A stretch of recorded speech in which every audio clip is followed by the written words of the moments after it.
সন্তুষ্ট হব না বাবা? নয়ন জলে ভিজানো চন্দন জল, বেলপাতার উপরে আমার নাম লিখে তুই গঙ্গার জলেই অর্পণ করেছিস। গঙ্গা দ্রুত গতিতে সেই ভক্তি কৈলাসে আমার চরণে পৌঁছে দিয়েছে। যার অন্তরে এত তীব্র ভক্তি, সে যদি আমার করুণা না পায় তাহলে আর কে পাবে বাবা? ওরে আমার নাম হচ্ছে আশুতোষ। ভক্ত আমায় কত বড় সোনার মন্দির তৈরি করে দিল, ফলমূল দিল, কি দিল আমি দেখি না। আমি দেখি আমার ভক্ত কত ভক্তি দিয়ে আমায় ভালোবাসে। তাই একটা বেলপাতা দিলেই আমি সন্তুষ্ট হয়ে যাই। আর তুই বেলপাতাতে আমার নাম লিখে গঙ্গার জলে দিয়েছিস, আমি তো সন্তুষ্ট হবই বাবা। বল বাবা, এই গঙ্গার তীরে আমি তোকে আশীর্বাদ দেবো। বল তোর জীবনে কি চাই, তুই যা চাইবি আজকের আমি তাই তোকে প্রদান করব। তখন বিদ্যাপতি বলছে, প্রভু আপনার চরণ ছাড়া আমার যে চাওয়ার কিছু নেই। আমার বাবা বলেছে যে আপনি হলেন আমার আমার বংশের কুল দেবতা ভগবান, আপনার কৃপা পেলেই আমার জীবন ধন্য। এবার আপনার যখন কৃপা পেয়ে গেছি, আর আমার কি চাই? আর আমার কিচ্ছু চাই না প্রভু। তবে হ্যাঁ, আপনি যদি মনে করেন যে আপনার দর্শন করার পরেও আরো কিছু বেঁচে আছে জগতে যেটা দামি জিনিস, সেইটা আপনি আমায় প্রদান করুন। যে কোনটা পেলে আমার মঙ্গল হবে সেইটা আপনি আমায় দিন। বল বাবা, দায়িত্ব দিয়ে দিল কার উপর? ওই দেবাদিদেব মহাদেবের উপর। ঘুরে পেলে দেবার খেলা ঘুরে গেছে। ভোলানাথ মনে মনে ভাবে যে বাবা দেখতে ছোট্ট মতো হলে কি হবে, মাথায় বুদ্ধিটা সাংঘাতিক আছে। হ্যাঁ, আমি বলছি তোর কি দরকার তুই বল, ও আমায় ঘুরিয়ে বলছে আপনার যেটা ভালো মনে হয় সেইটাই আপনি দিন। এখন এটাই তো গন্ডগোলের বাবা। এই যে মালঞ্চ এত বড় বাজার, এত বড় বাজারে নিশ্চয়ই একটা ভালো কাপড়ের দোকান নিশ্চয়ই আছে। হ্যাঁ, বড় বড় দোকান আছে। ও মায়েরা, তোমরা কাপড় কিনতে যাও তো, কাপড় কিনতে গিয়ে তুমি যদি দোকানদারকে বলো যে দোকানদার তোমার দোকানের সব থেকে ভালো কোনটা কাপড় সেইটা আমাকে দাও, তখন দোকানদারের মাথা খারাপ হয়ে যাবে, পুরো দোকানটা তুলে ফেলবে, তবু ভালো কাপড় আর খুঁজে পাবে না। তেমনি বিদ্যাপতি বলছে যে আপনার দেখার দরকার আমার ছিল, আমার হয়ে গেছে, এইবার আপনি কোনটা আমায় দেবে বলে মনে করছেন সেটাই আপনি আমায় দেবেন। তখন বলছে বেশ, শোন বাবা বিদ্যাপতি, এমন একটা জিনিস এই জগতে রয়েছে যেটা সবার থেকে সেরা। কোনটা? বলে জগতের শ্রেষ্ঠ জিনিস হলো বৃন্দাবনে রাধা গোবিন্দের ব্রজ প্রেম। রাধা গোবিন্দের ব্রজ প্রেম লাভ করলে হৃদয়ের সকল কামনা বাসনা পূর্ণ হয়ে যাবে। কিন্তু বাবা, রাধা কৃষ্ণের প্রেম দেওয়ায় আমার একটু সমস্যা আছে। বলে আপনার আবার সমস্যা? বলে হ্যাঁ বাবা, আমার সমস্যা আছে। কারণ আমি যতই দেবাদিত মহাদেব হই না কেন, আমি তো সংসারী মানুষ, বউ ছেলে নিয়ে আমাকেও ঘর করতে হয়। আর সংসারী মানুষ যারা হবে তারা ভালো করেই বুঝবেন যে কর্তা যতই হম্বিতম্বি করুক না কেন, একজনের কাছে ঠিক জব্দ। ও মায়েরা, কার কাছে জব্দ? হ্যাঁ, গিন্নির কাছে সব জব্দ। জব্দ নয়। এখানে যাদের বিয়ে হয়ে গেছে, যাদের হব হব করছে, ভালো করে জেনে নিন, যতই কর্তাগিরি ফলাও আর যতই হম্বিতম্বি করো, বউয়ের কাছে সব জব্দ। শিব ঠাকুর বলছে বাবা, আমি দেবাদিদেব মহাদেব ঠিক কথা, তবে প্রেম আমি তোকে দিতে পারবো না। ওই প্রেমটা যার কাছে আছে সেটা হলো তোর মা। ওই মার কাছে গিয়ে তুই একটু উপাসনা কর, দেবী দুর্গার আরাধনা কর। আরাধনা যদি করতে পারিস তাহলে দেবী দুর্গার করুণায় তুই সেই ব্রজ প্রেম লাভ করতে পারবি।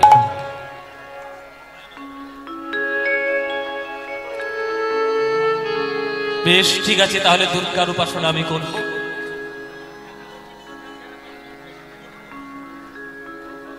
আচ্ছা, একাদশীর প্রসাদ যারা পেতে চান, যারা একাদশী করেছেন, একাদশীর প্রসাদ যারা পেতে চান, কুপন সংগ্রহ করে আপনারা রাধা গোবিন্দ মন্দিরের কাছে পাশে আপনারা চলে যাবেন। যারা একাদশীর প্রসাদ পেতে চান, প্রসাদ দেওয়া শুরু হয়েছে। যারা যারা একাদশীর প্রসাদ পেতে চান কুপনটা নেবেন, কুপনটা নিয়ে আপনারা রাধা গোবিন্দ মন্দিরের পাশে যাবেন, একাদশীর প্রসাদ দেওয়া হচ্ছে। চলুন জয় নিতাই। এইবার দুর্গার আরাধনা শুরু করলো বিদ্যাপতি। শিব ঠাকুরের পরামর্শে যে দেবী দুর্গা হলেন মা মহামায়া, আবার সেই মা মহামায়া বৃন্দাবনে যখন লীলা করেন তখন তিনি হন যোগী মায়া। সেই যোগ মায়ার করুণা না পেলে কিন্তু বৃন্দাবনে প্রেম পাওয়া যাবে না। তা সেই প্রেম আস্বাদনের জন্য তোমাকে দুর্গার আরাধনা করতে হবে। চলো দুর্গার আরাধনা। আস্তে আস্তে প্রসাদ পাবে বলে সব এত ভিড় আর এত চিৎকার চেঁচামেচি, সব পালাচ্ছে। আস্তে, যার যাওয়ার দরকার চুপচাপ চলে যাও। কারোর যদি গান শোনাটা প্রয়োজন না হয়, যদি প্রসাদটাই মূল প্রয়োজন হয়, চুপচাপ প্রসাদের কাছে চলে যাবে, রাধা গোবিন্দ মন্দিরের পাশে। চিৎকার করবে না, আস্তে আস্তে যাবে। সবাই মিলে করজোড়ে বসবেন। এবার আমরা একটু দুর্গার বন্দনা গাইব। বিদ্যাপতির লেখা নিজের গান, সেই গান দিয়ে দুর্গার বন্দনা আজকের আমরা শুনব। বিদ্যাপতির নিজের লেখা গান, দুর্গা ভক্তি তরঙ্গিনী বলে একটা গ্রন্থ আছে, সেই গ্রন্থে দুর্গার বন্দনা রয়েছে, সেই গানটি আমরা এবার গাইব। সবাই করজোড়ে সবাই একটু বসুন, আমরা মা দুর্গার একটু আরাধনা করব। দেখুন, আমরা অনেকেই দ্বন্দ্ব করি যে কৃষ্ণ ভক্ত যারা হবে তারা কেন কালী ভক্ত হবে। জেনে রাখবে কৃষ্ণ হলো শক্তিমান, আর শক্তি হলো তার ওই দুর্গা মা কালী, কেননা তার অঙ্গ থেকেই জন্ম নিয়েছে। সুতরাং কৃষ্ণ কালী আমরা যারা আলাদা বলে মনে করি, এটা আমাদের একটা বোকামো ছাড়া আর কিছুই নয়। কেননা কৃষ্ণ হচ্ছে মূল শক্তিমান, আর তার শক্তি হলো মা ওই মহামায়া। সেই মহামায়াকে আমাদের ডাকতে হবে। মা মহামায়ার করুণা না পেলে গোপীরা পর্যন্ত কৃষ্ণকে পাইনি। আর তুমি কি ভেবেছো যে তোমরা স্বাভাবিকভাবে ভগবানকে পেয়ে যাবে? তোমরা কি গোপীদের থেকেও বড় ভক্ত নাকি? তাই গোপীরা সর্বশাস্ত্র জানতো, তাই কাত্যায়নের ব্রত করে তবে কৃষ্ণকে পেয়েছিল।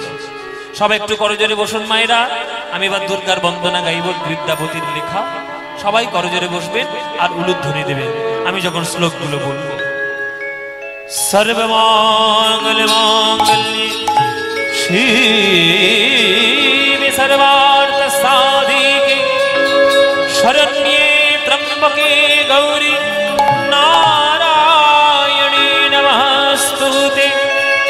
সৃষ্টি স্থিতি বিনাশান শক্তিভূতে সনাতনে গুণাশ্রয়ে গুণময়ে নারায়ণে নমস্তুতে।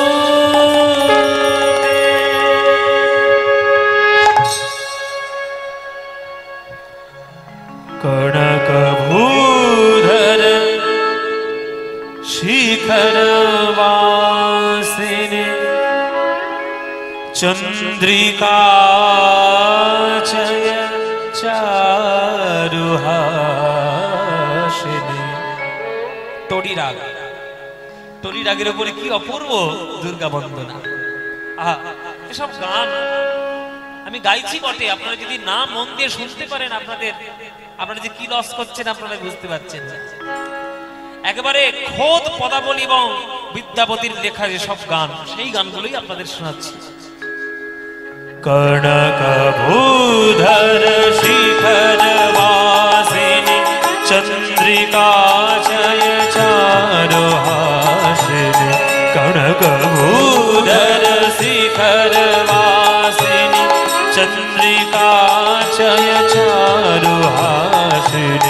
দশন কোটি বিকাশ বঙ্কিম তুলিত চন্দ্রকলে।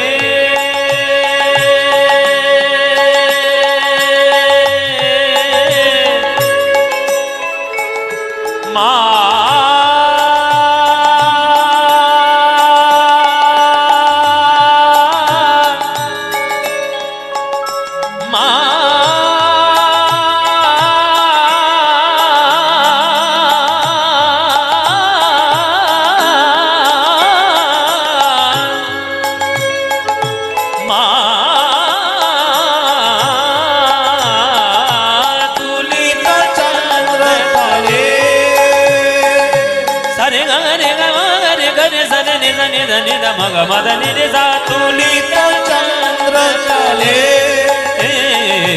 কনকভূষণ শিখর বাসিনী চন্দ্রিকা চয় চারুহাসিনী দশন কোটি বিকাশ বঙ্কিমা তুলিত চন্দ্র তলে তুলিত চন্দ্র তলে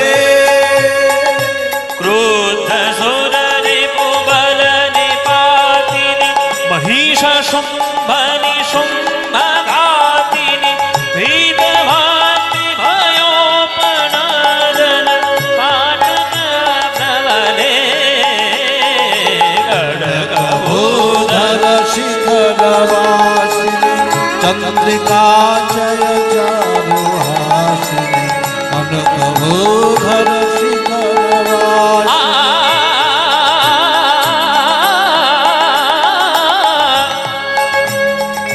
সরে গ রে গ সগ রে গ সরে গ রে গ রে গ রে গ মম গ ম গ রে মম গ ম গ রে গ রে গ রে গ রে স নি স রে নি স নি স নি দ নি দ মম দ দ নি নি দ দ নি নি দ দ নি নি স নি দ তু নি চন্দ্র তলে এই রাগটা হচ্ছে টরি টরি রাগ রাত জাগা দুটি চোখ যেন দুটি কবিতা লিখেছিলে মনের খাতায় অশ্র ঝরানো লিপিকায়।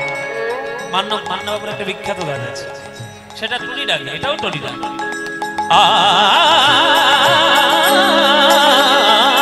তুলিত চন্দ্র তলে सकल पाप कला परिच्युति सुख विद्यापति कृत स्तुति सकल पाप कला परिच्युति सुख विद्यापति कृत स्तुति तोषित शिव सिंह भूपति कामना फल दे रे কামনা ফলয়ে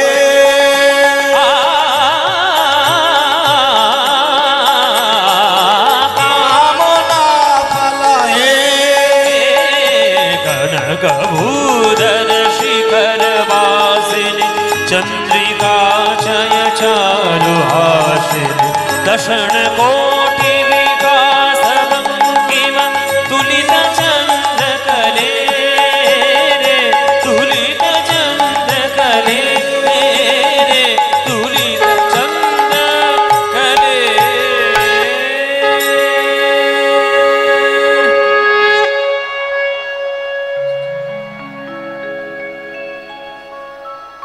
বিদ্যাপতি মা, তুমি আমায় দেখা দিলে মা। বাবার আজ্ঞায় তোমার সাধনা করেছি, তোমার কাছে নাকি জগতের শ্রেষ্ঠ সম্পত্তি লুকানো, সেই সম্পত্তি তুমি আমায় প্রদান করো মা। শোন বিদ্যাপতি, জগতের শ্রেষ্ঠ সম্পত্তি হচ্ছে বৃন্দাবনের রাধা গোবিন্দের প্রেম লাভ করা। প্রেম যদি লাভ করতে না পারিস জগতে কিছুই হবে না। আর আমার স্বামী যখন তোকে বলে দিয়েছে, আশ্বস্ত করেছে, আমাকে তো প্রেম দিতেই হবে। আজ আমি তোকে প্রাণ ঢালা আশীর্বাদ দিলাম বাবা। শোন, আমার আশীর্বাদে তুই বিশ্ব ব্রহ্মাণ্ডে যতদিন থাকবে সর্বশ্রেষ্ঠ পদকর্তা রূপে তোর নাম চিরস্মরণীয় হয়ে তুই ভক্তদের কাছে থাকবি। এটা প্রথম। আর দ্বিতীয় হলো, তোর যখন মনে হবে তুই তখনই ব্রজ গোপী ভাব অনুরাগে রাধা গোবিন্দের প্রেম হৃদয় দিয়ে আস্বাদন করতে পারবি। এটা আমার প্রাণ ঢালা আশীর্বাদ তোর প্রতি রইল। যখনই মনে করবি তখনই, এটা আমার আশীর্বাদ। খেতে ঘুমাতে চলতে ফিরতে তোর যখন ইচ্ছা হবে, ব্রজ প্রেম তোর যখন আস্বাদন করার ইচ্ছে হবে, যখনই মনে করবি গোপী ভাব অনুরাগ তোর হৃদয়ের মধ্যে জাগ্রত হবে। এটা আমার আশীর্বাদ রইল বাবা। যা, জগতের শ্রেষ্ঠ কবি হয়ে শ্রেষ্ঠত্ব লাভ কর, আমার আশীর্বাদ রইল।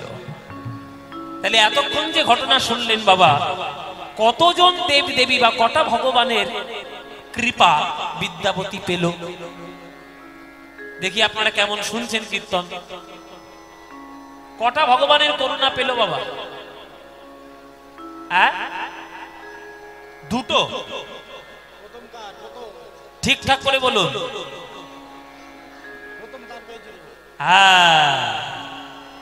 তিনজন। প্রথম কার কৃপা পেল? মা গঙ্গা। দ্বিতীয় কার কৃপা পেল? ভগবান ভোলানাথ শিব ঠাকুর। আর তৃতীয় কার কৃপা পেল? স্বয়ং মা দুর্গা। তাহলে তিনজনের করুণায় সে ধন্য হয়ে গেল বিদ্যাপতি। হ্যাঁ, সেই বিদ্যাপতি ধন্য হলো। চলুন জয় নিতাই। সেই বিদ্যাপতি তিন দেবতা বা তিন দেবী দেবীর আশীর্বাদ ধন্য হয়ে জগতের শ্রেষ্ঠ কবি হয়ে গেলেন। এমন এমন রচনা করতে শুরু করলেন যে তার রচনায় সারা জগৎ মুক্ত হয়ে যেতে লাগলো। যে যে শুনছে তার পদাবলী আর পাগল হয়ে যাচ্ছে, আর ভক্তি রসে পাগল, তার হৃদয় বিগলিত হয়ে যাচ্ছে। হরি বল বাবা। বলছে ভগবান সৃষ্টি করেছেন জগৎ, আর তার জগতের লীলা খেলা তিনি কেমন করে খেলবেন সেটা তিনিই জানেন। আমরা তো তার খেলার মাত্র পুতুল মাত্র বাবা, পুতুল মাত্র। আমরা পুতুল হয়ে বসে আছি, ভগবান তিনি কেমন করে সাজাচ্ছেন তার লীলা খেলা তিনি তৈরি করছেন। আর জেনে রাখবেন, সেই ভগবানের রোমকূপ থেকে কোটি কোটি ব্রহ্মাণ্ডের জন্ম হয়, আর সেই ব্রহ্মাণ্ডের মধ্যে আমরা হলাম সামান্য সামান্য ধুলোর মতো জীব। আমাদের অস্তিত্ব থাকলেও কিছু যায় আসে না, না থাকলেও কিছু যায় আসে না। ওই জন্য জগতে আপনারা এসেছেন ভগবানের করুণায়। বিদ্যাপতি পেল আজকের ভগবানের করুণা। তাই আপনারা যারা যারা ভগবানের করুণা পেতে চান, শুধুমাত্র সৎ কার্যেই ভগবানকে পাওয়া যাবে, তাছাড়া নয়। ওই জন্যই কাজী নজরুল ইসলাম একটা গান লিখেছিলেন যে খেলিছ এ বিশ্ব লয়ে বিরাট শিশু। খেলিছ এ বিশ্ব লয়ে বিরাট শিশু, প্রলয় সৃষ্টি তব পুতুল খেলা নিরজনে প্রভু নিরজনে।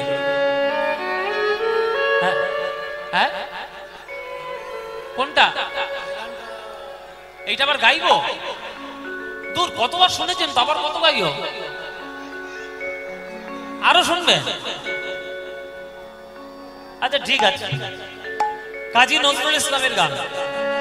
এই গানটা আমি যেখানেই যাই সব ভক্তরা ওই চিরকুট দিয়ে দিয়ে সব অনুরোধ করে যে দাদা ওই গানটা যদি একবার গান। আপনারা জেনে রাখবেন, আপনারা বাংলায় জন্ম নিয়েছেন, আপনাদের 14 পুরুষের ভাগ্য ভালো। কেননা এই বাংলাতে যেসব বুদ্ধিজীবী আর যেসব ভক্তর জন্ম হয়েছে, সারা ভারতবর্ষে এত ভক্তের জন্ম হয় না। আর সেই ভারতবর্ষের ভক্তের মধ্যে, সেই ভক্ত কুলের মধ্যে বাংলায় এক কবি হলো কাজী নজরুল ইসলাম। নাম দিয়ে, ধর্ম দিয়ে, বর্ণ দিয়ে, জাতি দিয়ে কখনো মনুষ্যত্বের বিচার করতে নেই বাবা। শুনোরে মানুষ ভাই, সবার উপরে মানুষ সত্য, তাহার উপরে নয়। আগে মানুষ হও, তারপরে হিন্দু হইও, মুসলমান হইও, খ্রিস্টান হইও, বৌদ্ধ হইও, জৈন হইও, যা হইও, আগে মানুষ হও। তাই নজরুল ইসলাম তার একেবারে জলজল করছে উদাহরণ। নাম পরিবর্তন না করে, ধর্ম বর্ণ জাত কিচ্ছু পরিবর্তন না করে এমন এমন গান লিখে গেছেন যে আমাদের সনাতন ধর্মের লোকেরাও আশ্চর্য হয়ে গেছে। নজরুল ইসলাম তার লেখা গান। খেলিছ, হ্যাঁ শুনতে পাচ্ছি না, অল্প আচ্ছা অল্প করে গাইব, ঠিক আছে অল্প এক লাইন গাইব, হ্যাঁ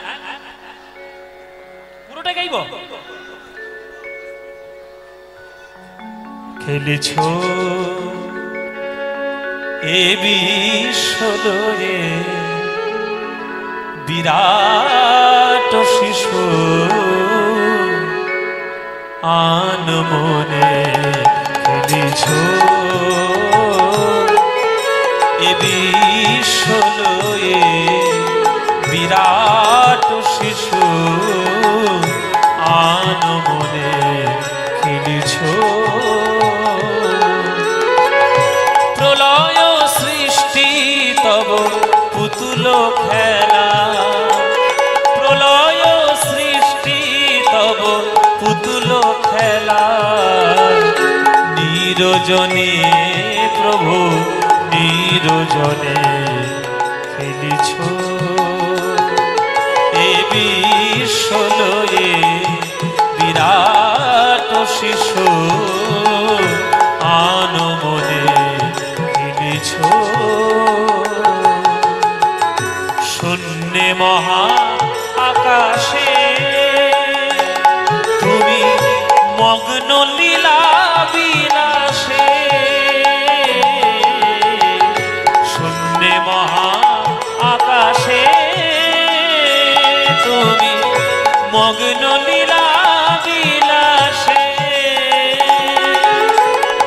ভাঙিছ গড়িছ নীতি ক্ষণে ক্ষণে ভাঙিছ গড়িছ নীতি ক্ষণে ক্ষণে নিরজনে প্রভু নিরজনে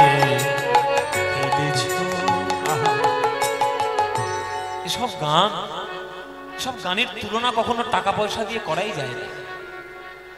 জেনে রাখবেন, জগৎ বিশ্ব ব্রহ্মাণ্ডে সূর্য গ্রহ নক্ষত্র চন্দ্র তারা যা দেখছো সব ভগবানের পায়ের তলায় ধুলোর মতো। আর সেই ধুলোর মতো জগতে তোমরা ধুলোর মতো বাস করছো। আর আমাদেরই এত অহংকার যে আমরা এখন ভাবতে শুরু করেছি আমরা বোধহয় ভগবানের থেকেও বড়। হাতে একটা স্মার্টফোন পেয়ে আর ডিজিটাল জগতে আমরা বাস করে আমরা ভাবছি যে আমরা বোধহয় ভগবানের থেকেও বড় হয়ে গেছি। এই ভ্রান্ত ধারণার মধ্যে থাকবেন না। আপনি যে টেকনোলজিতে বাস করছেন এর থেকে কোটি কোটি উন্নত টেকনোলজি জগতের বিশ্ব ব্রহ্মাণ্ডে অন্য জায়গায় ছড়ানো আছে। আপনার অস্তিত্ব থাকলেও ভগবানের কিছু যায় আসে না, না থাকলেও ভগবানের কিছু যায় আসে না। সব ভগবানের পায়ের তলায় ধুলোর মতো বাবা। তারকার বিশ্বসী হেলো না তব হে উদাসী পড়িয়া আছে রাঙা পায়ের কাছে রাশি রাশি নিত্য তুমি হে উদাস সুখে দুঃখে অবিকার নিত্য তুমি হে উদার সুখে দুঃখে অবিকার হাসিছ খেলিছ তুমি আপন সনে হাসিছ খেলিছ তুমি আপন সনে নিরজনে প্রভু নিরজনে খেলিছ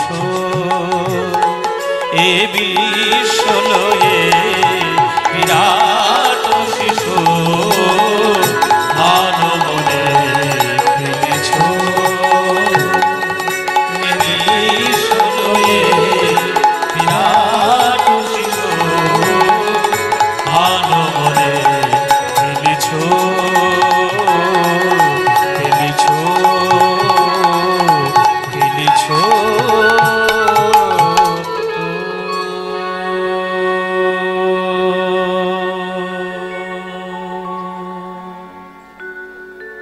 অপূর্ব গান। আজকের এই যে বিদ্যাপতি ভগবানের করুণা পাচ্ছে সে কি এমনি এমনি? এটাও ভগবানের খেলা। ভগবান জানে কাজ দিয়ে কোন কাজ করলে জগতের মঙ্গলময় কার্যটা স্থাপন হয় সেটা ভগবান জানে। তাই আগের থেকে ভক্তদের পাঠিয়ে দেন। এই যে আপনারা জগতে জন্মগ্রহণ করেছেন, আমি জগতে জন্মগ্রহণ করেছি, আমাদের প্রত্যেকেরই জীবনে আসার উদ্দেশ্য একটা করে ভগবান পাঠিয়েছে। সেই উদ্দেশ্যটাকে যদি আমরা ফলবতী করতে না পারি তাহলে আমাদের জন্মটাই বেকার। আপনারা শুধু ভাববেন না যে জগতে শুধু ইঞ্জিনিয়ার হয়ে গেলেই জগতের উন্নতি। ইঞ্জিনিয়ার দরকার, ডাক্তার দরকার, মুচিরও দরকার, শ্রমিকেরও দরকার, চাষিরও দরকার, ডাক্তারেরও দরকার, মাস্টারেরও দরকার, গায়কের দরকার, চিত্রকর দরকার, সব দরকার। ভগবান প্রত্যেকের একটা একটা করে গুণ দিয়ে জগতে পাঠিয়েছে। সেই গুণটাকে যদি সেই একেবারে উন্মোচিত করতে না পারে, যদি প্রকাশ করতে না পারে, তাহলে তোর জন্মটাই বৃথা হয়ে গেল। আমি কীর্তন করার সৌভাগ্য পেয়েছি আপনাদের আশীর্বাদে, ভগবানের আশীর্বাদে। আমার মতো হাজার হাজার ছেলে ঘুরে বেড়াচ্ছে, কীর্তন করার সৌভাগ্য কার হয়? কারোর হয়েছে? হচ্ছে না। এইটাই আমার কাজ মায়েরা। ভগবান এই কাজটা করার জন্যই আমাকে পাঠিয়েছে। তুই বাবা যা, জগতে কীর্তন গাইবি, মানুষকে কীর্তন শোনাবি, আর ভক্তদের চরণ ধুলো মাথায় আশীর্বাদ রূপে নিবি। তাই আপনাদের কাছে এই আসরে দাঁড়িয়ে বাবা দিব্যি করে বলছি, আপনাদের মতো অনুরাগী ভক্তদের সামনে আমার গান গেয়ে দাঁড়িয়ে যে আনন্দ আমি পাই, আমি কোটি কোটি টাকার মালিক হয়ে গেলেও এই আনন্দ কখনো কোনো দিন কুড়িয়ে নিতে পারবো না। সব ভগবানের কৃপা। তা বিদ্যাপতির জন্ম হয়েছে পদকর্তা রূপে, জগতে প্রেম ভক্তির গান লেখার জন্য, তাতে সে শ্রেষ্ঠ হয়ে গেছে, তার মতো শ্রেষ্ঠ কেউ হয়। তখনকার দিনের ওই মিথিলার রাজা যিনি ছিলেন তার নাম ছিল শিব সিংহ। শিব সিংহ বিদ্যাপতির ভক্তিতে এবং তার কবিত্ব যে শক্তি, কাব্যিক শক্তির জন্য তাকে পছন্দ করে তাকে রাজসভায় রাজ পণ্ডিত রূপে নিযুক্ত করে দিলেন, যে আপনার এত প্রতিভা, আপনি আমার রাজসভায় আপনি থাকবেন রাজ পণ্ডিত। রাজার পণ্ডিত হয়ে গেল বাবা। অর্থের কোনো অভাব নাই, টাকা পয়সার কোনো চিন্তা নাই, শুধু মন প্রাণ দিয়ে সে শুধু কবিতা লেখে, রাধা গোবিন্দের প্রেম পদ লেখে, আর জগতে বিশ্ব ব্রহ্মাণ্ডে কাব্য সাহিত্যের উন্মেষ ঘটায়, এটাই তার কাজ। হঠাৎ একদিন হয়ে গেল সর্বনাশ। শিব সিংহ রাজা 3 বছর খাজনা দিতে পারেনি বলে তৎকালীন দিনে যিনি দিল্লির সিংহাসনে বসেছিলেন, তিনি সেই শিব সিংহের নামে সমন জারি করলেন যে মৃত্যুদণ্ড ঘোষণা করা হলো শিব সিংহের নামে, বন্দী করে ওকে দিল্লিতে নিয়ে এসে। নবাবের যারা প্রহরী, যারা দাঁড়ি, যারা সৈনিক, তারা এলো মিথিলায়, আর হাত পা বন্ধন করে শৃঙ্খলাবদ্ধ করে দিল্লিতে নিয়ে চলে গেল রাজা শিব সিংহকে। মৃত্যুদণ্ড সমন জারি হয়েছে। বিদ্যাপতির চরণে এসে আছাড় খেয়ে বলল, শিব সিংহ রাজার পত্নী, রাজপত্নী, গুরুদেব আপনি বাঁচান গুরুদেব, সর্বনাশ হয়ে গেছে, আপনি ছাড়া কেউ বাঁচাতে পারবেন না। কি হয়েছে মা? বলে রাজার নবাবের খাজনা দিতে পারেনি বলে রাজাকে ধরে নিয়ে গেছে, মৃত্যুদণ্ড ঘোষণা হয়েছে। তখন বিদ্যাপতি বলছে, কোনো চিন্তা নেই, আমি আছি, আমি বাঁচিয়ে নিয়ে আসবো। বিদ্যাপতি চলল দিল্লিতে। এটা একটা অদ্ভুত ঘটনা বাবা, খুব মন দিয়ে শুনবেন, কি অদ্ভুত ঘটনা। ভারতবর্ষের ইতিহাসে আজ পর্যন্ত এই ঘটনা ঘটেনি। একটা কবি চলেছে দিল্লির রাজদরবারে রাজনীতি করতে, নবাবের সামনে দাঁড়িয়েছে, নবাবকে হুজুর সালাম নেবেন। কে তুমি? আমার নাম বিদ্যাপতি। কি চাই এখানে? আপনি আমার রাজাকে বন্দী বানিয়ে নিয়ে এসেছেন, আমি আমার রাজার মুক্তি চাই। কি তোমার এত বড় স্পর্ধা? তুমি নবাবের হুকুমের উপর হুকুম জারি করছো? তোমার কি পরিচয়, কি রাজনীতি তোমার তোমার অভিজ্ঞতা রয়েছে? কোন অভিজ্ঞতার জন্য তুমি আমার সামনে এসে দাঁড়িয়েছো? বলে আমি কোনো রাজনীতিবিদ নই। তাহলে তোমার পরিচয় কি? কি করো তুমি? বলে আমি এই রাজা শিব সিংহের রাজত্বে আমি সাহিত্য রচনা করি, কবিতা রচনা করি, গান রচনা করি, শাস্ত্র রচনা করি। বলে তাহলে ঘরে গিয়ে বসে বসে গান লেখকে যাও, এখানে রাজনীতি করার জন্য তোমাকে ডাকা হয়নি, যাও চলে যাও এখান থেকে। তখন বিদ্যাপতি বলছে, শুনুন নবাব, আপনি যদি মনে মনে স্থিরই করে নিয়েছেন যে আমার মহারাজকে মৃত্যুদণ্ড আপনি দেবেন, তাহলে দয়া করুন আমার উপরে, মহারাজকে মৃত্যুদণ্ড আপনি দিন, আমার কোনো আপত্তি নাই, কারণ আপনি নবাব, আপনি যেটা করবে সেটাই হবে। কিন্তু তার আগে আপনার সামনে আমার গলাটা কেটে ফেলে দিন, মৃত্যুদণ্ড আগে আমার দিন, আমি মরে যাই, তারপর আমার রাজাকে আপনি মৃত্যুদণ্ড দেবেন কি না দেবেন আপনার ব্যাপার, আমি দেখতেও আসবো। তখন নবাব বলছে, কেন আমি তোমার গলা কাটতে যাবো কেন? তুমি কি কোনো অপরাধ করেছো? আমি তো তোমার গলা কাটবো না, আমি তোমার মৃত্যুদণ্ড দেব না, তুমি কি অপরাধ করেছো? বলে শুনুন নবাব, অপরাধ আমার নয়, অপরাধ আমার এই কাব্য শক্তি। ভগবান কাব্য শক্তির অধিকারী করে আমাকে জগতে পাঠিয়েছে। আর একটা লোকের সাহিত্য কাব্য তখনই প্রস্ফুটিত হয় যখন সে তার রাজার সাহচর্য পায়। আমার রাজাই যদি না থাকবে তাহলে কার রাজত্বে বসে বসে আমি কবিতা লিখবো, গান লিখবো, সাহিত্যের প্রকাশ করবো? তাহলে আমার রাজাকে মৃত্যুদণ্ড দেওয়া মানে আমার কাছ থেকে আমার ছাদটা উড়ে চলে যাবে। দরকার নেই আমার বাঁচার, আপনি আমার আগে গলাটা কেটে ফেলুন, তারপর আমার মহারাজকে মৃত্যুদণ্ড দিন। তখন নবাব বলছে, বাবা এতজন কবিতা লিখতে এসছে কবি, ওই কোন কবি তো এইরকম করে কোনোদিন কথা বলেন। তখন নবাবের মন একটু নরম হলো, নরম হয়ে বলছে, আচ্ছা তুমি কি ধরনের গান লেখো? বলে, আমি রাধা গোবিন্দের পদ লিখি, আমি বৈষ্ণব পদাবলী রচনা করি। ও প্রেমের গান, তা প্রেমের গান আমাকে একটা শোনাতে পারো? বলে, নিশ্চয়ই শোনাবো, আপনি আজ্ঞা দিন, কি গান শুনবেন? বলে, শোনো, এই সবার সামনে আমি রাজসভায় কথা দিলাম, তুমি যদি গান গেয়ে আমার মন গলাতে পারো, তোমার রাজার মৃত্যুদণ্ড আমি মুকুব করে দেব। দেখি তুমি কত বড় কবি হয়েছে। এত বড় বড় কথা যখন তুমি রাজসভায় বললে, তাহলে তোমার কাব্য শক্তির পরিচয় আমার নিতে হবে, গান গাওয়া আমার সাথে। তখন বলছে, বলুন আপনি কোন ধরনের গান শুনবেন, কি বিষয়ে আপনি গান শুনবেন? বলে, এদিকে এসো, এদিকে এসো। বিদ্যাপতিকে ডেকে নিল রাজসভার উপরে সিংহাসনের কাছে, কাছে ডেকে নিয়ে জানলা দিয়ে দেখাচ্ছে নবাব। বলে, ওই দেখো, ওই যে যমুনার তীর, ওই দেখ একটা রমণী স্নান করতে নেমেছে। ওই যে রমণী স্নান করতে নেমেছে, ওই রমণীটির রূপ বর্ণনা করে আমার মনটা গলাও। দেখি দেখি তুমি কত বড় কবি হয়েছে। যদি মন গলাতে পারো, তাহলে তোমার রাজার মৃত্যুদণ্ড আমি মুকুব করে দেব। দেখি তুমি কত বড় পদকর্তা হয়েছে, কত বড় বৈষ্ণব পদকবি হয়েছে, শোনাও আমায়। হরি বল বাবা। সঙ্গে সঙ্গে বিদ্যাপতি যোগ মায়াকে স্মরণ করছে, মা দুর্গাকে স্মরণ করছে। মা গো, তুমি আমায় আশীর্বাদ দিয়েছিলে যে যেক্ষণে আমি মনে করব ঠিক তখনই আমি গোপী অনুরাগে ব্রজ প্রেম লাভ করতে পারবো। আজ আমার পরীক্ষার সময় এসেছে মা, তুমি আমার পরীক্ষা থেকে উদ্ধার করো। আজ আমার মনের মধ্যে গোপী প্রেম জাগ্রত করো। সঙ্গে সঙ্গে সেই গোপী প্রেম জাগ্রত হলো গোপী বিদ্যাপতির হৃদয়ে।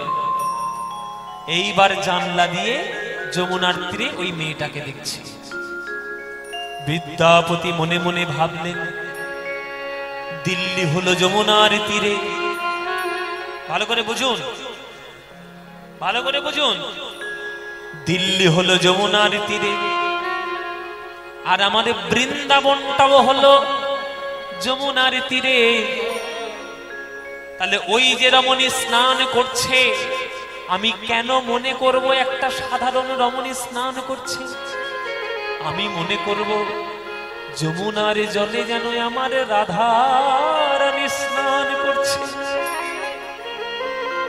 ওই রাধা রানীর রূপের বর্ণনা আমি আমার গানের মধ্যে করব। আমি মনে করব যমুনার জলে রাধা রানী স্নান করছে, আর কদম গাছের আড়াল থেকে আমার গোবিন্দ সেই রূপ দর্শন করছে। তাহলেই বুঝতে পারবে আমার মনের কথা আর আমার কাব্য শক্তির পরিচয়। সখা কোন কামি,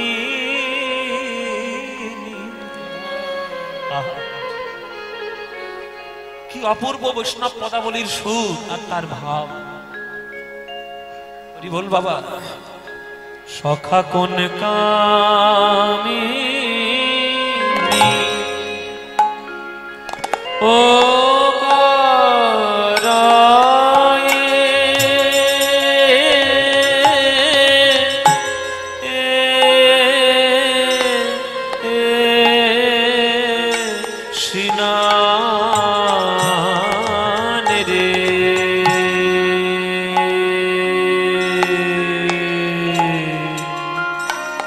সখা কোন কামি,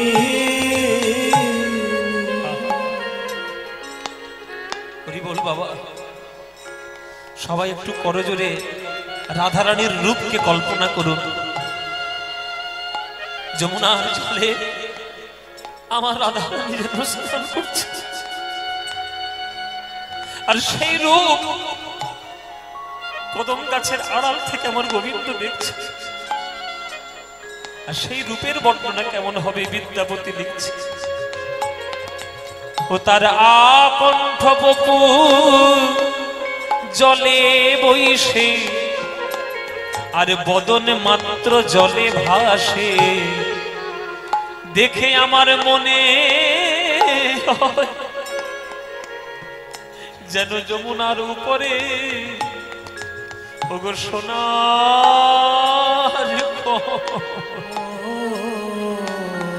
ভাসে রে।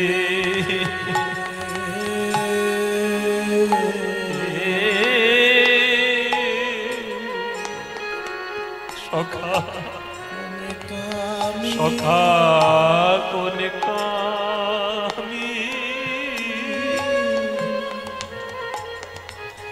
তার আকণ্ঠ বপু জলে বইসে, আর বদনে মাত্র জলে ভাসে, দেখে মনে হয় যেন সোনার কমল ভাসে রে। সখা রে সখা কোন কামি। মায়েরা, রাধারানী স্নান করছে তো গলা পর্যন্ত জলের তলায় রাধারানী ডুবে, আর যমুনার উপরে রাধারানীর বদনখানা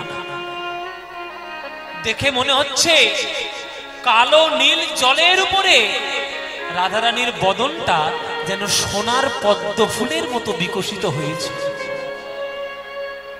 এমন রূপ জগতে কোথায় দেখা যায়? ওগো হেরো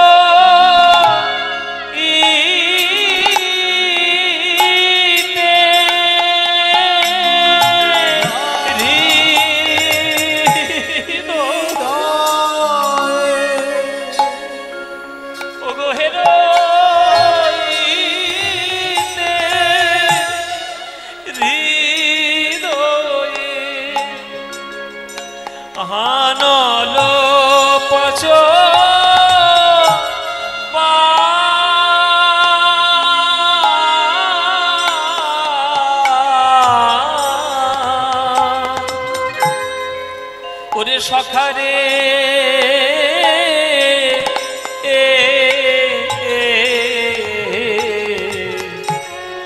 কোন কামি,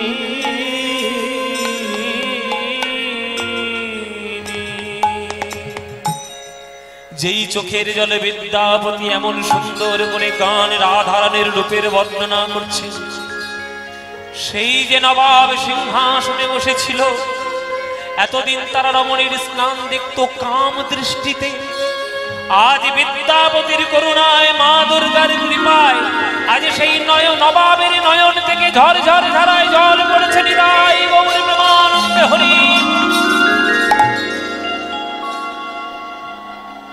নবাব ছুটে এসে বিদ্যাপতির চরণে জড়িয়ে ধরেছে। তুমি কেমন গান শোনালে, কেমন গান শোনালে কবি, এমন গান তুমি সুর আমার কানে শোনালে, আমার চোখ থেকে যে আজ পর্যন্ত জল পড়েনি গান শুনে, আজ জীবনের প্রথম আমি গান শুনে কাঁদছি। কি গান শোনালে তুমি বলো কবি? তোমার মতো কবি যে রাজার রাজ্যে বাস করে, সেই রাজার যদি আমি মৃত্যুদণ্ড ঘোষণা করি, আল্লাহ কখন আমাকে মাফ করবে না। যদি কারোর গুণের কদর আমি না দিতে পারি, তাহলে কোনোদিন ভগবান আমায় মাফ করবে না।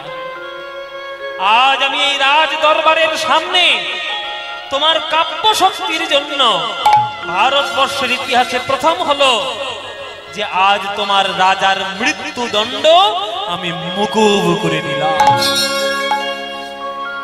আর শুধু মুকুব নয়, আগামী 5 বছর আমাকে কোনো খাজনা দিতে হবে না, সেটাও আমি বলেই দিলাম। যাও, আর কি চাই আমার কাছ থেকে?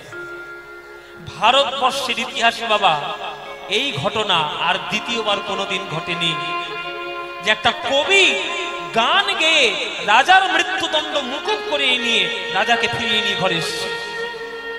একমাত্র বিদ্যাপতির জীবনে হয়েছে। বিদ্যাপতি কবি, শ্রেষ্ঠ কবি তিনি কেন হয়েছেন এই সব জীবনীগুলো শুনলেই বুঝতে পারবেন কেন তিনি শ্রেষ্ঠ। রাজার মৃত্যুদণ্ড পর্যন্ত মুকুব করে দিয়েছে। ব্যাস, রাজা বাড়িতে ফিরে এসে বিদ্যাপতির চরণটা ধরেছেন, হাউ হাউ করে কাঁদছে যে আপনার মতো কবি আমার দেশে জন্ম নিয়েছে, আজ আপনি না থাকলে আমার হয়তো প্রাণ চলে যেত। হে বিদ্যাপতি ঠাকুর, আপনাকে রাজসভায় আর আসতে হবে না, আপনি বাড়িতেই থাকুন, আপনার সাধনা আপনি করুন, সমস্ত দায় দায়িত্ব আপনার এই রাজ্য বহন করবে, আপনার কোনো চিন্তা নেই। আপনি শুধু গান লিখবেন, আমাদের গান শোনাবেন, আপনি পুজো করবেন, শাস্ত্র পাঠ করবেন, এইটুকুই আপনি করবেন, এটাই আপনার কাজ, অন্য কিছু আপনাকে করতে হবে না। রাজকোষ থেকে সমস্ত দায় দায়িত্ব বহন ভার সব নিয়ে নেব। ওই জন্যই বলে মায়েরা, উপরওয়ালা জব দেতা হে দেতা ছপ্পড় ফাড় কে, বলে না। এই কথাটা কোত্থেকে এসছে? এই কথাটা এসছে গীতার থেকে। গীতায় একটা শ্লোক আছে, ভগবান কৃষ্ণ অর্জুনকে বলেছিলেন যে অনন্যশ্চিন্তন্তে মাং যে জন পর্যুপাসতে তেষাং নিত্যাভিযুক্তানাং যোগক্ষেমবহাম্যহম। হে অর্জুন, অনন্য চিত্ত সহকারে যে আমার নাম গান করে, তার যত দায় দায়িত্ব যেটা দরকার সেটা তো আমি নিই, যেটা তার প্রয়োজনই নেই সেটুকু পর্যন্ত আমি তাকে প্রদান করি। বিদ্যাপতি চাইনি টাকা পয়সা ধন সম্পত্তি, কিন্তু ভগবানই তাকে ভরিয়ে দিলেন। কেন না? অর্থনৈতিক চিন্তা এমন চিন্তা যে চিন্তায় পড়ে গেলে তখন সকল চিন্তা ভুলে যায় বাবা। তাই বিদ্যাপতির যাতে টাকা পয়সার চিন্তা না হয়, তাই নবাব আমাদের মহারাজ শিব সিংহ সকল দায় দায়িত্ব গ্রহণ করলেন। বিদ্যাপতি ব্যাস, বিদ্যাপতি বা শুধু রচনায় করছে গান গান গান গান, শুধু গান গান। তার একটাই কাজ, ভোলানাথের পুজো করা, পদাবলী রচনা করা, জগতের মঙ্গল কার্য করা, যারা পড়াশোনা শিখছে না তাদেরকে পড়ানো, রাজপুত্রদেরকে শিক্ষিত করা, এই হচ্ছে তার কাজ। মানে বিদ্যা ছাড়া তার জীবনে আর কিচ্ছু নাই। তাই তিনি বিদ্যাপতি, তাই তিনি বিদ্যাপতি। একদিন সকালে ঠাকুর ঘরে বসে বসে পদাবলী লিখছে, আর দরজায় টোকা পড়েছে। টোকা কে? কে? কথা বলে না, সাড়া করে না, শব্দ করে না, কে রে বাবা? দরজা খুলে দেখছে একটা লোক সামনে দাঁড়িয়ে রয়েছে। এই মনে হচ্ছে জঙ্গলে টঙ্গলে বাস করে এরকম কোন একটা লোক।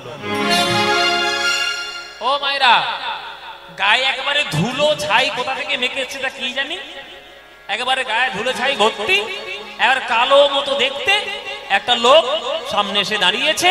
সামনে দাঁড়িয়ে আজ বিদ্যাপতির সামনে বলছে, আচ্ছা এটা কি বিদ্যাপতি ঠাকুরের বাড়ি? তুমি কে? আগে আমার নাম হচ্ছে উগনা। কি কি নাম বললে? উগনা। উগনা উগনা উগনা। এবার কি বিদঘুটি নাম রে বাবা? হ্যাঁ, উগনা। প্রত্যেক আসছো?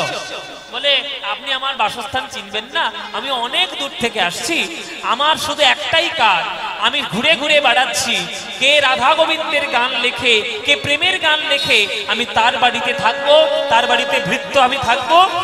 আর আমার মাইনে দিতে হবে না, আমার পয়সা দিতে হবে না, আমার শুধু একটাই চাহিদা, আমাকে একটু গান শোনালেই আমি তার বাড়িতে চাকর বৃত্তি করবো। বিদ্যাপতি ঠাকুর, আপনি শুনেছি রাধা গোবিন্দের পদাবলী রচনা করেন, আপনার বাড়ির যা কাজ বলবেন আমি সব করে দেব। আমি চাল এনে দেবো, রান্না করে দেব, আমি ঘরদর পরিষ্কার করে দেবো, সব। শুধু আমার একটা চাহিদা, আপনি আমাকে গান শোনান, আপনি আমাকে একটু গান শোনান। বলে বাবা এরকম অদ্ভুত লোক তো কেউ কখনো পাইনি। দাঁড়াও বাবা, আমি হ্যাঁ বললে হবে না, ঘরে আমার একটা গিন্নি আছে, তার কথা জিজ্ঞেস করতে হবে। বিদ্যাপতির স্ত্রীর নাম ছিল মহামায়া দেবী। বিদ্যাপতির স্ত্রীর নাম মহামায়া। সেই মহামায়াকে জিজ্ঞেস করছে, ও মহামায়া। বলেন বলেন। আরে বলেন বলেন আবার কি? বলেন। হ্যাঁ বলেন। ঘরে একটা চাকর বাকর না থাকলে কাজপত্র হয়? পয়সা করি নেই, চাকর বাকর দরকার নেই, পয়সা করি নেই। পয়সা করি লাগবে না? লাগবে না। না, একটা লোক এসছে সামনে, তার নাম উগনা। আচ্ছা, সে পয়সা করি নেবে না, তার শুধু একটাই চাহিদা, আমি তাকে গান শোনালেই আমার বাড়িতে এসে চাকর বৃত্তি করবে। শুনুক না, কত গান শুনবে শুনুক। হ্যাঁ কত গান শুনে শুনুক। ও ও মহামায়া, এই তোমার কাপড় কেচে দেবে, রান্না করে দেবে, ঘরে জল তুলে দেবে। হ্যাঁ, ভাড়ার ঘরে ইঁদুর ঢুকলে ওই ইঁদুর। তাহলে থাক থাক থাক থাক থাক থাক থাক, বিনা পয়সা চাকর থাক। তাহলে বিনা পয়সা চাকর যখন পাচ্ছে তাহলে থাক। এই বলে উগনা রয়ে গেল তার বাড়িতে চাকর বৃত্তি করার জন্য। উগনা রয়ে গেল বিদ্যাপতির বাড়িতে, চাকর থাকবে। হরি বল বাবা। সেই চাকর ঘরের কাজপত্র করে, আর শুধু একটাই তার চাহিদা, ওই গান গিয়ে শুনবে। এই বিদ্যাপতি গান রচনা যখন করে, তখন এই উগনাকে ডেকে নেয়, একটা করে গান শোনা। একদিন সকালবেলায় মহামায়া দেবী এসে বলছে, এই উগনা, যা বাজারে যা, ঘরে একটুও চালের দানা নেই, চাল না হলে খাবি কি? যা যা গিয়ে বাজারে হাট করে নিয়ে আয়, যা। তখন বিদ্যাপতি বলছে, এই উগনা চল, আমিও তোর সঙ্গে যাই। হ্যাঁ, আমি গিয়ে হাট বাজারটা করে নিয়ে আসি। এই বলে বাজারের ব্যাগ নিয়ে, বাবা বাজারের থলি নিয়ে বিদ্যাপতি আর উগনা হাটে চলেছেন বাজার করার জন্য। আগে যেমন হাট হতো না, এখন জানি না কোথাও হয় কিনা, হয় এখন কোথাও কোথাও হয় হাট। একটা জায়গায় এসে সব দোকানদাররা মিলে হাট দেবে, সেইখান থেকে লোকে কেনাকাটা করে বাড়ি যাবে। এই কনসেপ্টটা এখনো আছে। তবে চলেছে হাট করার জন্য। আর এই যে ধীরে ধীরে ধীরে গরম পড়ছে, উত্তপ্ত জগৎ, তো সেই রাস্তা দিয়ে হেঁটে হেঁটে যাচ্ছে বাবা। আর বিদ্যাপতি তৃষ্ণায় কাতর হয়ে ওই বট গাছের তলায় একটা বসে পড়েছে। একটা বট গাছের তলায় গিয়ে বসে বলছে, ওরে উগনা, আর পাচ্ছি না বাবা, এই গরম, এই এত সকাল সকাল না বেরোলে হয়, এই এত দুপুরে বেরিয়েছি, গলাটা একবার শুকিয়ে কাঠ হয়ে যাচ্ছে। আচ্ছা এখন যাবো না, এই বট গাছের তলায় বসে একটু বিশ্রাম করি, তারপরে একটু পরে গিয়ে বাজার ঘাট করবো। আরে ঠিক আছে, তাই করুন। উগনা বসে গেল, বিদ্যাপতি বসে গেল। বসে গিয়ে আর বিদ্যাপতির ওই শীতল ছায়া পেয়ে মনটা তার একেবারে গলে যাচ্ছে। বাহ বাহ বাহ বাহ বাহ। এই উগনা, আমার একটা গান মনে পড়ছে। উগনা, একটা গান আমার মনে এলো, কিন্তু কাগজ কলম তো নিয়ে আসেনি। হ্যাঁ, লিখবো কিসে? আমি গানটা গাইবো, তুই মনে করে ডাকতে পারবি উগনা? নিশ্চয় নিশ্চয় বাবা ঠাকুর, আপনি গাইবেন আর আমি মনে করবো না? আপনি গান আমাকে, আমার সামনে গান, আমি সব মনে করে রাখবো। ঠিক আছে, তাহলে শোন, আমি একটা গান গাই। এই বলে বিদ্যাপতি সেই বট গাছের তলায় বসে গান গাইতে শুরু করেছে। যে গানটি ছিল মহাপ্রভুর অত্যন্ত প্রিয় গান। এবার যে গানটা গাইছে বিদ্যাপতি, এই পদটি মহাপ্রভুর অত্যন্ত প্রিয় পদ, প্রিয় গান, একটা প্রার্থনার পদ। জগন্নাথকে দেখে যখন মহাপ্রভুর কৃষ্ণের কথা মনে হতো, তখন এই গানটা গাইতে গাইতেই জগন্নাথ জগন্নাথ বলে কাঁদতেন। সেই গানটা বিদ্যাপতির, একটা বিখ্যাত বৈষ্ণব পদাবলী আর একটা বিখ্যাত গান। শুনবেন বাবা আপনারা? তাহলে শোনাই আপনাদের এক করি। গানটা পুরো পদটাই শুনবেন তো? তাহলে চলুন, বিদ্যাপতির লেখা এক শ্রেষ্ঠ প্রার্থনার পদ আপনাদেরকে শোনা। মধ্যম দশকোষী তাল, মধ্যম দশকোষী তালের উপর এই গানটি। কীর্তন পদাবলী, কীর্তনের আদি ধারা বাবা বড় বড় তালের গান, যদিও সেইগুলো এখনকার দিনে বড় কম হয়ে যাচ্ছে, কিন্তু সেইগুলোই হচ্ছে আসল গান। সেই গানগুলোই যদি কেউ শুনতে পারে তবে কীর্তন সঠিক শুনবে। এই গানটি বিদ্যাপতির গান। ও হে রাধা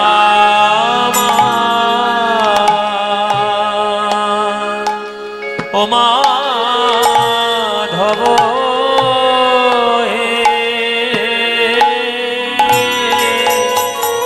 বহুত ও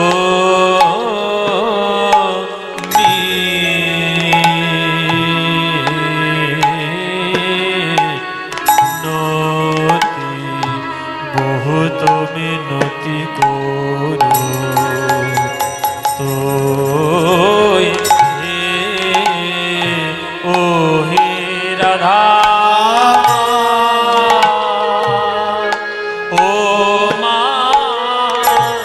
মাধব এই নিবেদন তব পায়ে চরণ ছাড়া করো না হে নিবেদন তব পায়ে চরণ ছাড়া করো না হে নিবেদন তব পায়ে আমি ওই চরণে সদ নিলাম নিবেদন তব পায়ে চরণ ছাড়া করো না হে নিবেদন তব পায়ে চরণ ছাড়া করো না হে নিবেদন তব পায়ে চরণ ছাড়া করো না হে নিবেদন তব পায়ে ও হে রাধা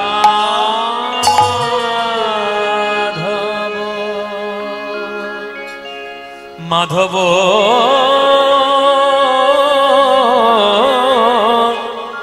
মাধব হে মাধব দে তুলসী তিল আমি দেহ মন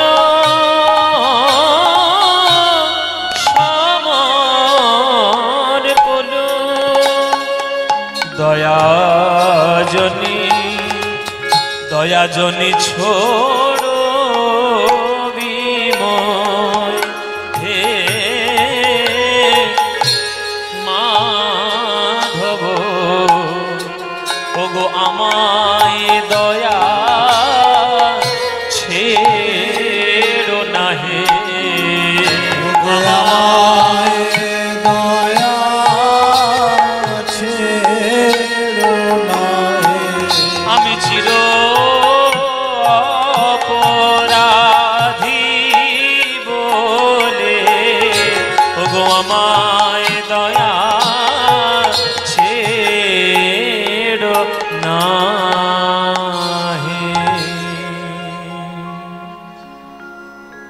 আজ আপনারা এখানে যারা গান শুনছেন আপনাদের মধ্যে থেকে কেউ বলুন হাত তুলে যে ভগবানকে আপনি কি দিয়েছেন? ভগবানকে আপনি কি দিয়েছেন মায়েরা? কিছু দিয়েছেন না, আপনি সবসময় ভগবানের কাছে চেয়েছেন।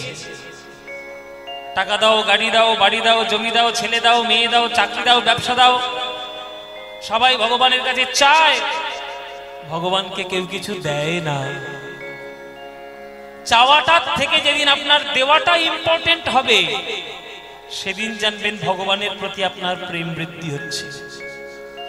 রাধারানী ভগবানের কাছে কিছু চাননি, শুধু চিরকাল দিয়েই গেছে। আর আমরা ভগবানের কাছে চিরকাল চেয়ে গেছি। তাই ভক্ত বলছে, ওগো প্রভু আমি যে তোমার চরণে দেব, নিজের বলতে কিছু নাই, দেহ মন প্রাণ তোমার চরণে দিতে চাই, এই ছড়াই আমার কাছে কিছু নাই। ভগবান বলছে তুই আমাকে ডাকছিস, আমাকে দিবি, আমার কাছ থেকে চাইবি, তুই কি পুণ্য অর্জন করেছিস যে তুই আমাকে ডাকছিস? আমাকে দর্শন করার মতো পুণ্য তোর জীবনে আছে? ভক্ত বলছে না প্রভু নেই, জীবনে পুণ্য তো নেই, বরং এত পাপ রয়েছে যে সেই পাপের কথা আমি তোমায় বলতে পারবো না প্রভু। গণইতে দোষ গুণলেশ না পাবি, গণইতে দোষ গুণলেশ না পাবি, জব তুহু করবি বিচার, জগত করো বিচার, গুণ তো কিছুই পাবে না মাধব, আমার গুণ তো কিছু পাবে না মাধব, কেবল রাশি রাশি দোষ পাবে, আমার গুণ তো কিছুই পাবে না মাধব, কেবল রাশি রাশি দোষ পাবে, গুণ তো কিছু পাবে না মাধব।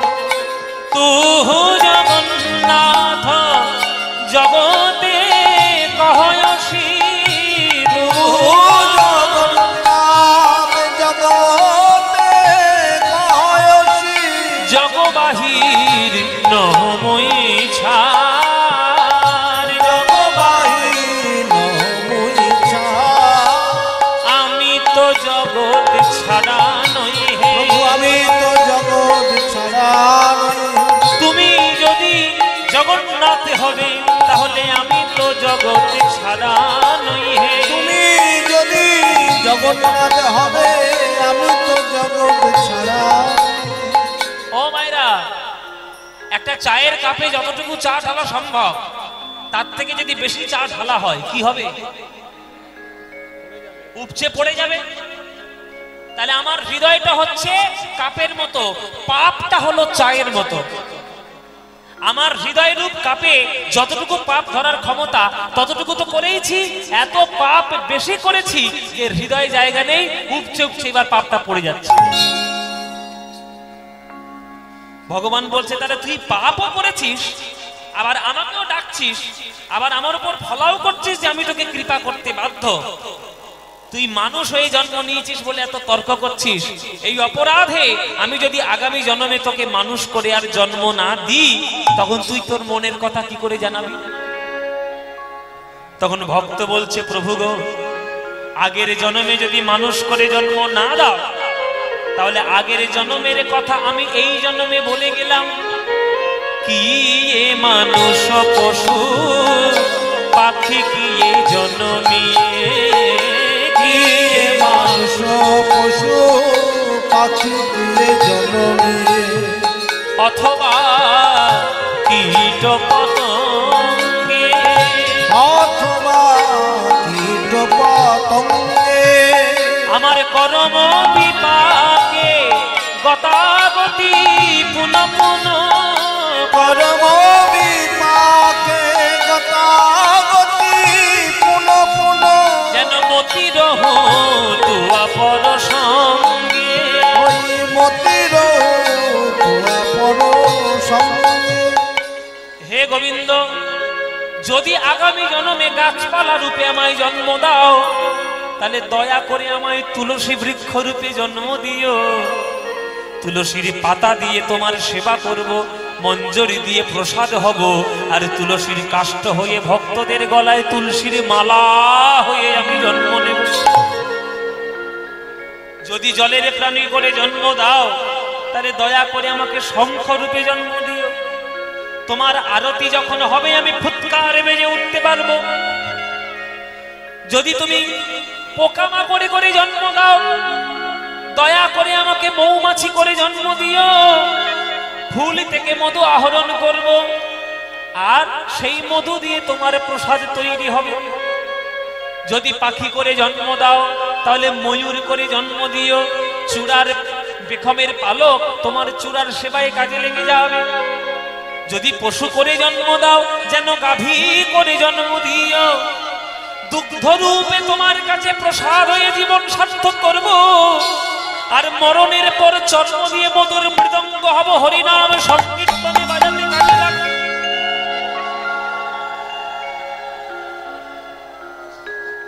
তাহলে যে রূপে আমি জন্ম নিই না কেন যেন তোমার পদে মতি থাকে, প্রভু তোমার পদে মতি থাকে, যেন তোমার পদে মতি থাকে, প্রভু তোমার পদে মতি থাকে।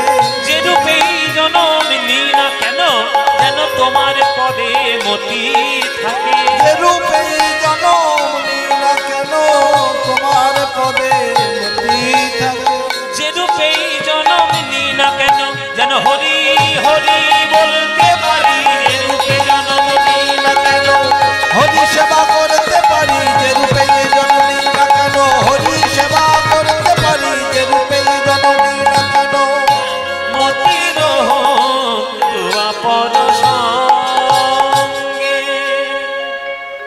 ধনয়ে বিদ্যাপতি অতিশয় কাতর, ধনয়ে বিদ্যাপতি অতিশয় কাতর, ধনয়ে বিদ্যাপতি অতিশয় কাতর, ধনয়ে বিদ্যাপতি অতিশয় কাতর, তরইতে ইহ ভব সিন্ধু, তরইতে ইহ ভব সিন্ধু, তুয়া পদ পল্লব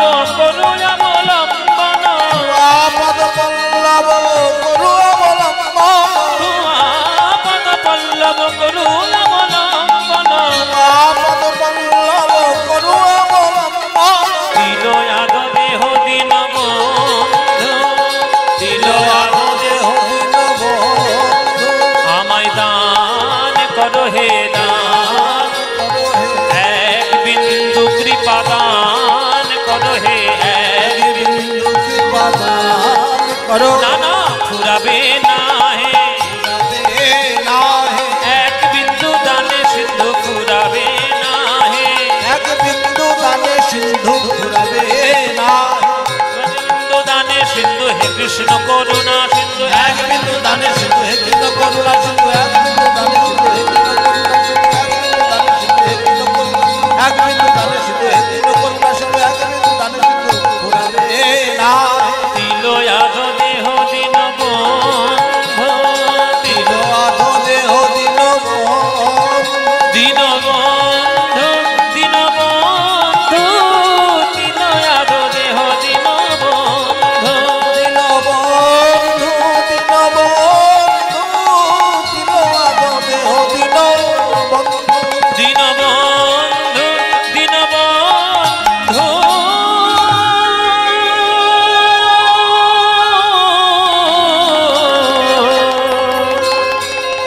তিলয়ারো দেহ দিন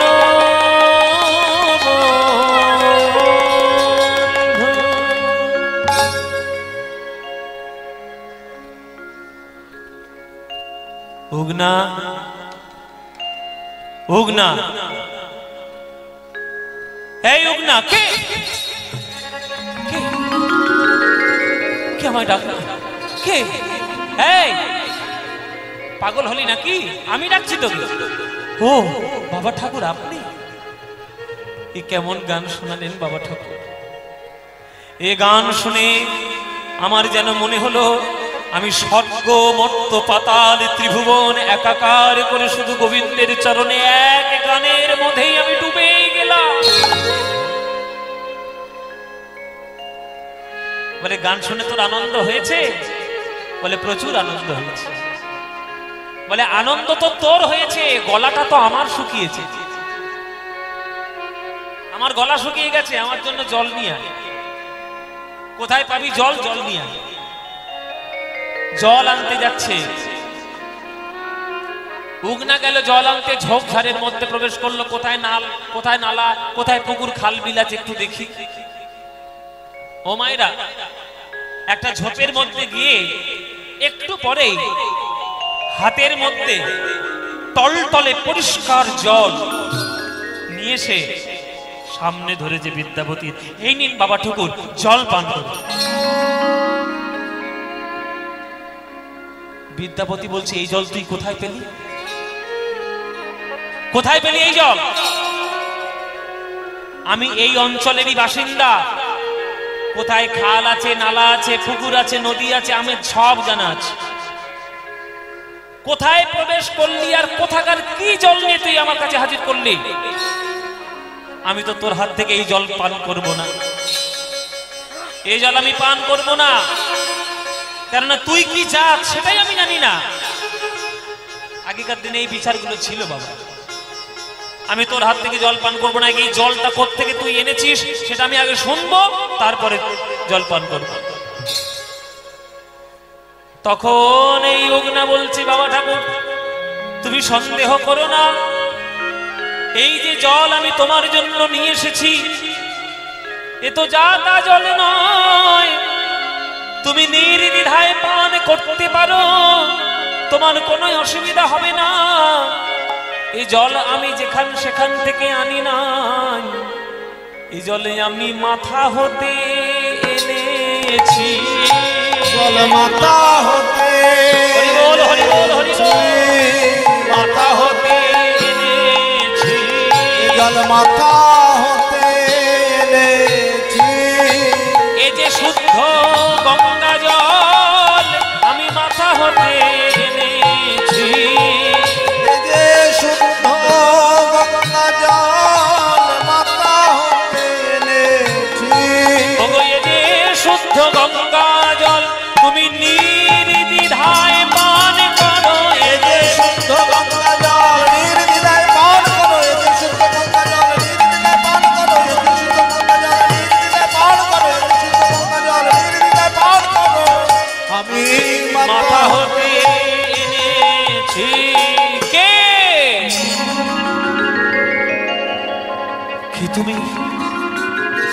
কে তুমি মাথা হতে জল মাথা থেকে তো কেউ জল আনতে পারে না, শুদ্ধ গঙ্গা জল তুমি মাথা থেকে এনেছো, তাহলে তুমি কে? বলুন বাবা কে? বলো মায়েরা কে?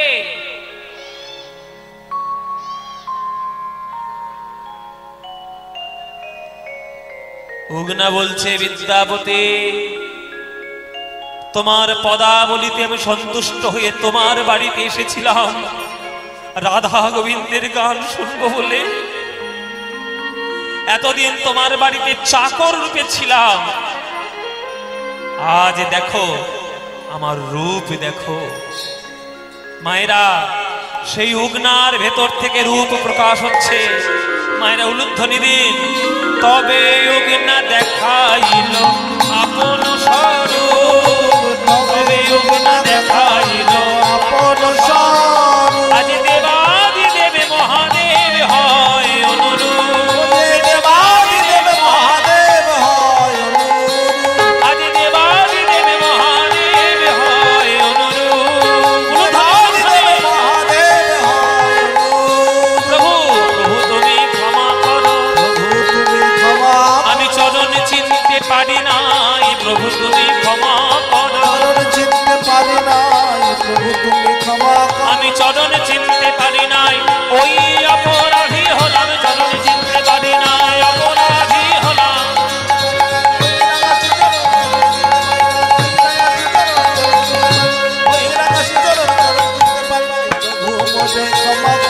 প্রভু তুমি ক্ষমা করো। যেই উগনার ভেতর থেকে দেবাদি দেব মহাদেব ত্রিশূল ধারে পিনাকে পানি, ওই অভয় মুদ্রা দিয়ে যখন শিব ঠাকুর এইভাবে নটরাজ মূর্তিতে দাঁড়িয়েছেন, আছা রেখে বলল বিদ্যাপতি প্রভুর চরণে, প্রভু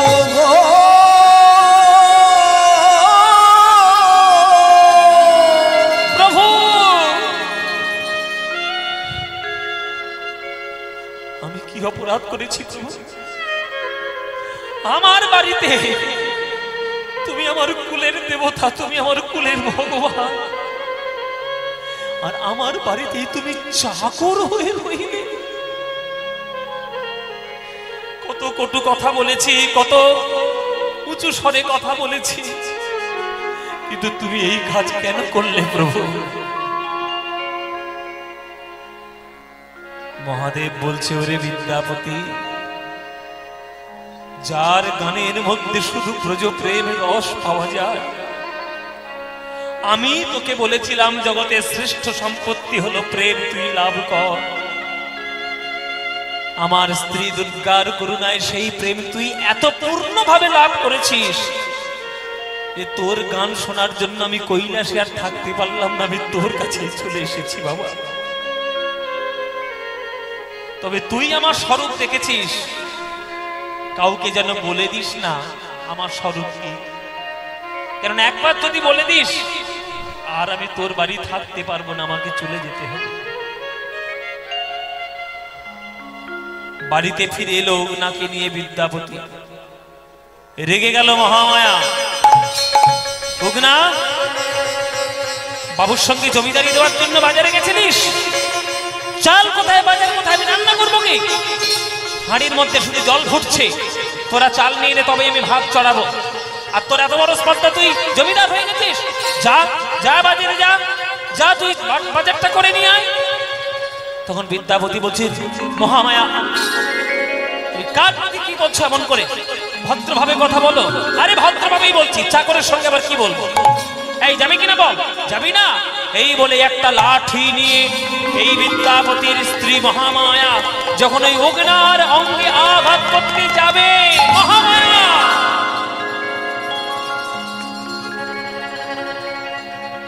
কি করছো, কি করছো তুমি?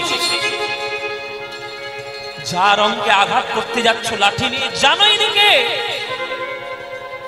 রোজ সকালে যে মন্দিরের মধ্যে যার মাথায় ফুল দাও, বেল পাতা দাও, গঙ্গা জল দাও, দুধ দাও, সেই দেবাদি দেব মহাদেব আমাদের বাড়িতে চাকর হয়েছে না প্রভু।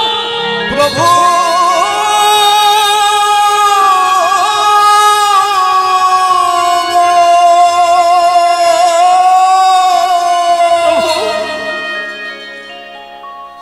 তুমি কেন করলে প্রভু?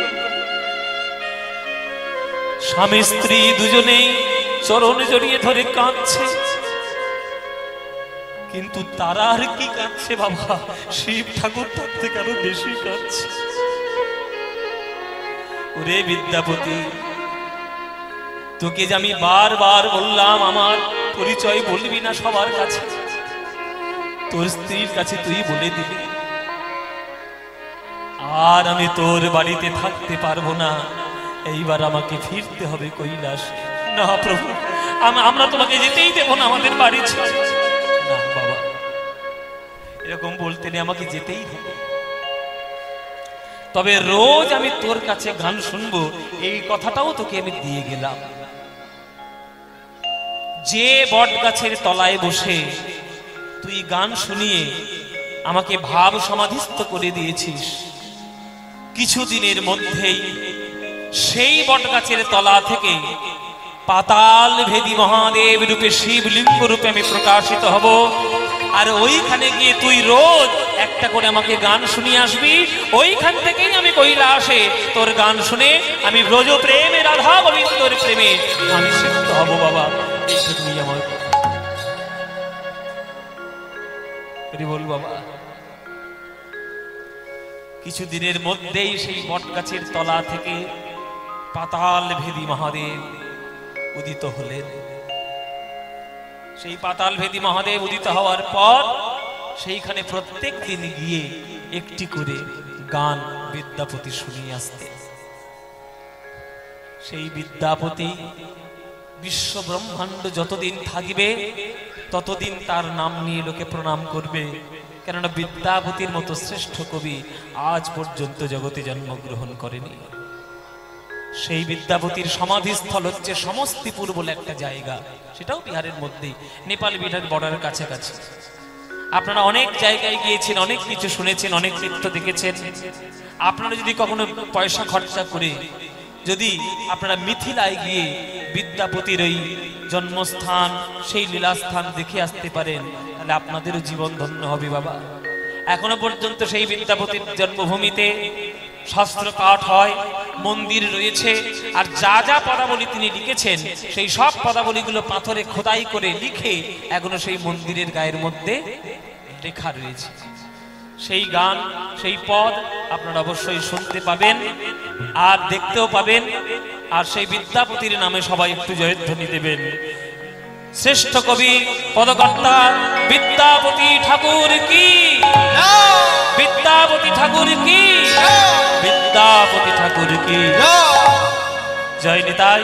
সেই বিদ্যাপতি শিব ঠাকুরের করুণায় কি করে ভক্ত হয়েছিলেন আজকের আমরা সেটা দেখলাম। আগামীকাল শিবরাত্রি, আপনারা শিবের মাথায় জল ঢালবেন। ভালো বর পাওয়ার জন্য একদম ঢালবেন না, সব সময় ঢালবেন যে হে শিব ঠাকুর, তোমার মতো যেন বৈষ্ণব চূড়ামণি আমি হতে পারি, আর কৃষ্ণের ভক্তিতে আমি যেন ভক্ত হতে পারি। জয় নিতাই। সেই বিদ্যাপতির কথা আজকের আমরা এখানে রাখলাম, আমরা আস্বাদন করলাম। আমার পরবর্তী সম্প্রদায় তারা চলে এসেছে, আমার একটা বোন আসছে আপনাদের কাছে গান শোনাবে, নয়না দাস। আপনারা প্রাণ ভরে তার কীর্তন শুনবেন, তারপরে রাসলীলা শুনবেন। আজ সারা রাত ধরে আপনারা রাধা গোবিন্দের প্রেমে মত্ত থাকবেন। চলুন, যাওয়ার সময়, লীলা শেষ করার সময় একটা ভজন গান গাইতে গাইতে আজকের আমাদের গান আজকের আমরা শেষ করব। অচ্যুতম কেশবম কৃষ্ণ দামোদরম, অচ্যুতম কেশবম কৃষ্ণ দামোদরম, রাম নারায়ণম जानकी वल्लभम, राम नारायणं जानकी वल्लभम, राम नारायणम जानकी वल्लभम, राम नारायणं जानकी वल्लभम। कौन कहते भगवान आते नहीं, कौन कहते भगवान आते नहीं,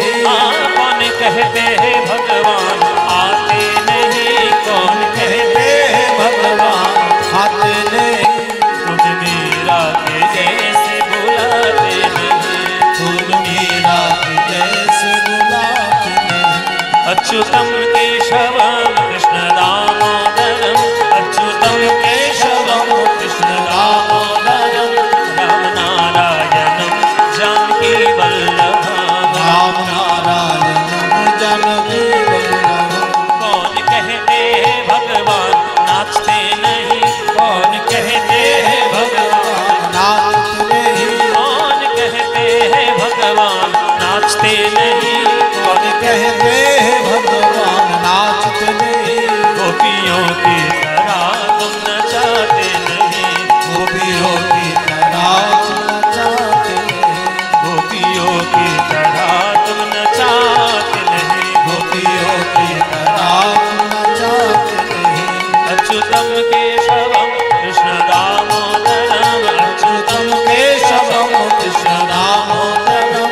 राम नारायणम जानकी वल्लभम।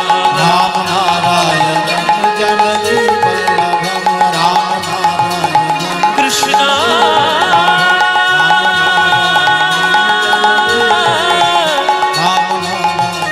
कृष्ण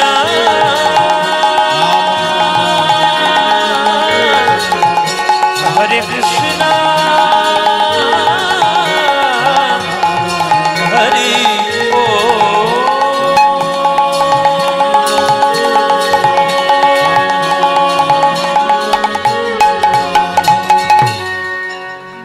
জয় নিতাই। পরবর্তী সম্প্রদায় আসছে, আপনারা গান শুনবেন। প্রেমানন্দে মেতে হরি বলো, হরি নামের বন্যা জেলো। প্রেমানন্দে মেতে হরি